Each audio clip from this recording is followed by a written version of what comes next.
Well, this was supposed to be part 2 of our 5-window swap, but my furnace quit working and it's really cold out. So we're gonna have to improvise here and do a little shorter repair, and we might as well make this the Christmas special as well. So I'm gonna try to stay warm here, and I hope you'll all join me for this fine repair that we're gonna do. So here's what we're gonna be repairing today. Radio delete plate with some light collision damage and some random holes drilled in it and garbage and the usual. But we can't have an old truck without a radio delete plate. It just wouldn't be right. So I'm gonna lay under the dash and try to extract that, and then we'll start trying to straighten it out, I guess.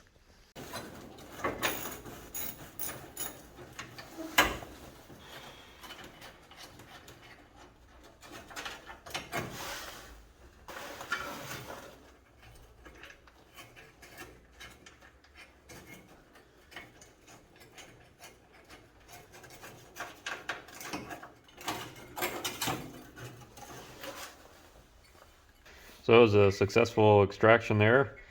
Let's have a look at what we got going on here. You see it's slightly concave, and it's not supposed to be that way. Also, somebody added a bracket on here for something, and another hole. None of this is supposed to be here. And so we should probably start by eliminating that, and then we'll begin trying to reverse some of the damage, which is quite extensive, but you know, we don't got much else going on today, so we might as well do something.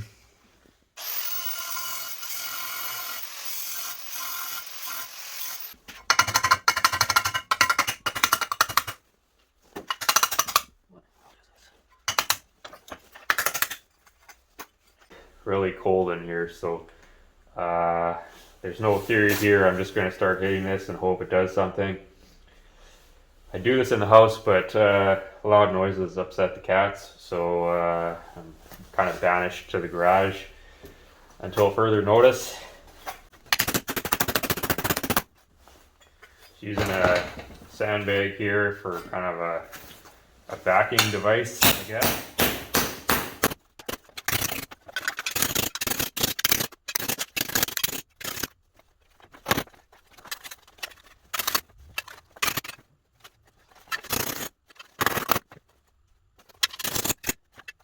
I don't know if you can see or not, but it's still, the edges, it's kind of the right shape or close to that, but the, if I can hold this here, you can see daylight through there, through the center, and towards the edges it starts to get the right shape, so it's still low in the middle here. So I'm just gonna repeat the process here and start kind of hitting it in the center on the sandbag and hopefully get some of that shape back into it without messing up the edges, which it's going to do, but I don't know a whole lot we can do about that.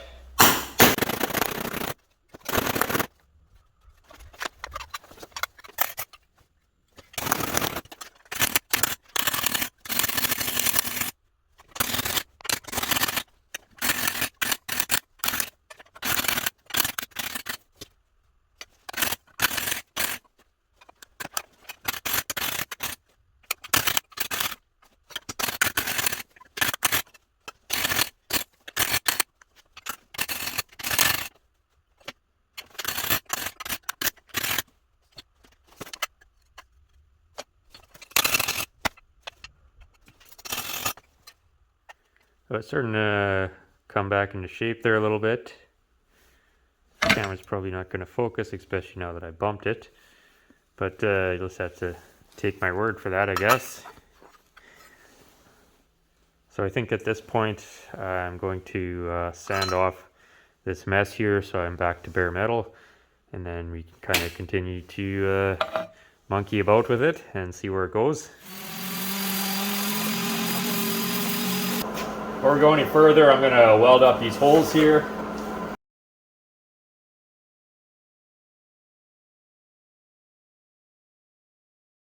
I welded that like an idiot. My hands were shaking, so I couldn't. It wasn't a very good weld, let's just say that.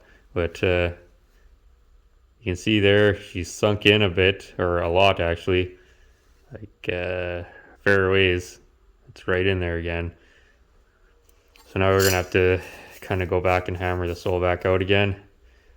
See, just pulled the whole thing right back in, so that's cool. Interesting little tidbit of information there. Welding, when it's really cold out, doesn't prevent the metal from shrinking at all and warping on you. I actually originally discovered that probably about 10 years ago. I was building a Model A in my parents' garage, and it was an unheated garage, so I was apparently a lot tougher back then. There was a time when I was out there every chance I could get working on the thing. It didn't matter how cold it was. We had one day, it was like it was a record-breaking cold day. It was minus like 50 without the wind chill and minus 60 with the wind chill. I don't know what that is in Fahrenheit, but anything below minus 40 is really, really cold. So it was like coldest day ever. I shortened the box sides on this Model A truck I was building, and I got the bright idea. I just tack welded it, and I was like, well, it's so cold out, I'm gonna just weld that whole thing all in one pass because it's not gonna warp on me. Well, I welded the whole thing. I went out there in the garage, and it was just absolutely miserable, but I welded the whole thing all in one pass, and it obviously warped all to high heavens. And the other thing I learned is that when it gets really, really cold, the gas on the welder doesn't really work as well. So as soon as I ground those welds down, it was all porous, and I ended up having to do a bunch of hammer and dolly work, plus re-weld the whole thing again to get rid of the porosity.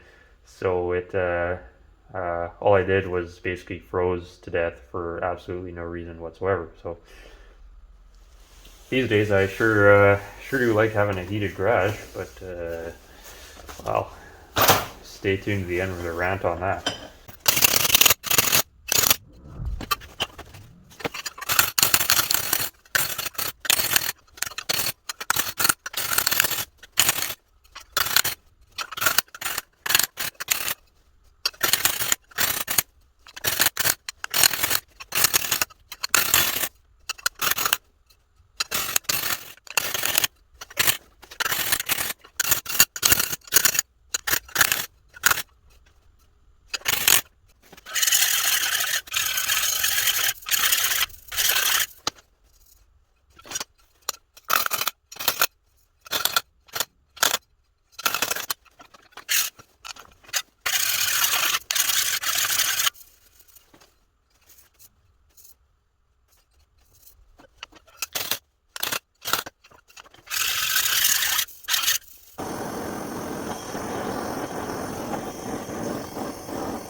Well, I can't feel my hands anymore, so I'm going to call that done.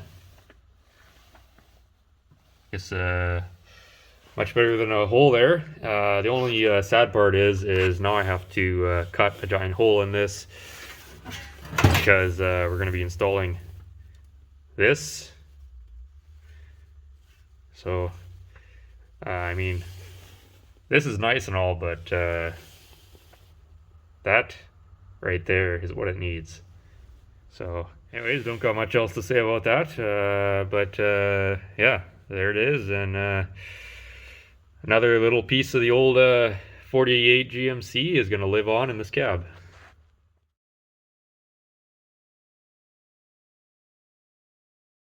Well, the heat is finally back on, so I thought we'd get in the festive spirit here and take you along for some gift wrapping. As usual, I spent all my money on myself this year, so I just found some random crap I had laying around the house, and we're gonna wrap that up and give it away. After all, it's the thought that counts, right? So we'll start with this guy here. This is gonna be a tricky one, but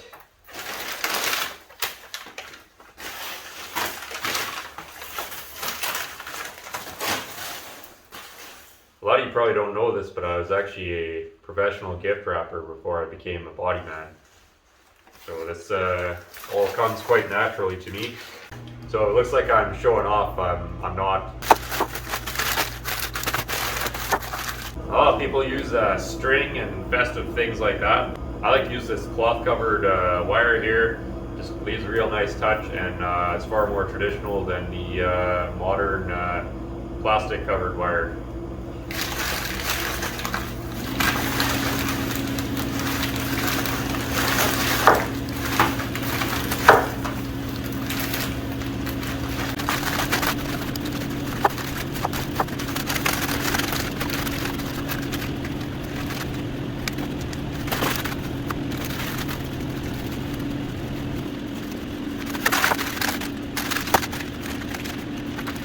There you have it, a beautifully wrapped gift that's sure to bring a lot of joy and a few lacerations to the lucky recipient.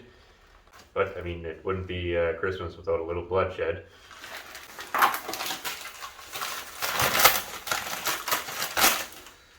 Almost gonna run out of wrapping paper here.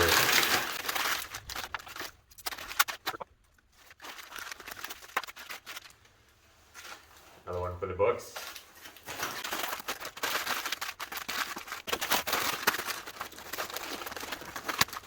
Now we don't want any more confusion and fist fights than normal on Christmas morning, so we're gonna want to make sure we write the name of the lucky recipient of this garbage. I mean, priceless treasures.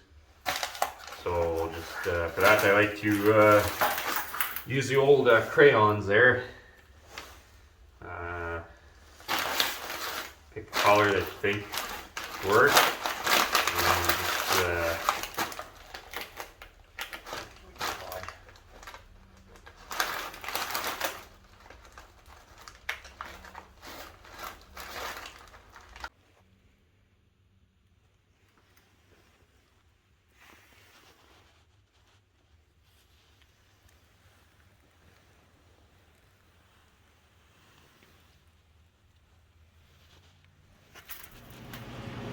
So yeah, this stupid thing. Well, this turned into a huge 2-day ordeal when it should have only been like an hour or half-hour ordeal. Because literally no one will sell me the part I need to fix this. What happened to it is the board went bad on it, which is 2 screws and like 8 wires to plug in to change. And I went on Amazon, and a new board it's going to take 3 weeks for it to get to me. Well, I can't go without heat for 3 weeks. So I call around to every single parts place in town here, and not a single one would sell me a new board because I don't have my gas fitter's license or whatever, which I get why you would need that if I was changing out a heat exchanger or something. I shouldn't be doing that myself. But I mean, a board on an old furnace, there's not a lot going on there. Like, there's no, I don't have to disconnect any gas lines or anything, and it's just ridiculous. You know, anybody can buy a wrecked car, weld 2 cars together and cobble it all together, fix their own car, and they're out driving around on the road endangering everyone's lives. You don't need a journeyman's ticket for that. Literally anybody can do that. And I'm not condoning that there should be more regulation on fixing your own car, but I'm just saying, you know, you're endangering a lot more lives by somebody not knowing what they're doing and fixing their own car than a homeowner fixing their furnace. The only person I'm endangering here is myself. Anyways, so nobody's gonna sell me the part. So I start calling and trying to find places that'll install it for me, and that just turned into a huge debacle. I had one absolute clown out here that had no business working on anything. He couldn't even, you know, tie his own shoes basically. Told him to get lost, and they were trying to rip me off, and then trying to find another place that wouldn't flake out on me. Finally found a guy to install it, and they did a good job and whatever. It took them half an hour, and price was, you know, not cheap, but it was fair compared to this other place that was trying to rip me off. So, and at that point I just wanted the stupid thing fixed, because obviously, again, I can't work with no heat. So it's done, but just very frustrating dealing with that. I guess the only option going forward is to like buy every single part for this thing off Amazon and just keep them in stock, so that I don't have to deal with you know, companies trying to rip me off because I want to fix something that takes literally half an hour to fix. And just wanted to say a huge thank you to every single one of you for making my first year, or official year, I guess, as a YouTuber, kind of a moderate success. And we had a fair amount of growth, I guess, for a small automotive channel in our first year. So quite pleased with all of that. And thanks to all of you who've been here along the way, and all the people helping out and giving me shout outs, and just commenting and liking on the videos and disliking the videos, and all the new subscribers and unsubscribers. And of course, people doing the super thanks. And of course, as always, our patrons. I'm just pretty overwhelmed with all the support everyone's been giving me this past year. So very much appreciated, and hope everything's going well for all you folks. I hope you all have a happy something or other, and a merry new you know what. And we'll see you in the new year, maybe.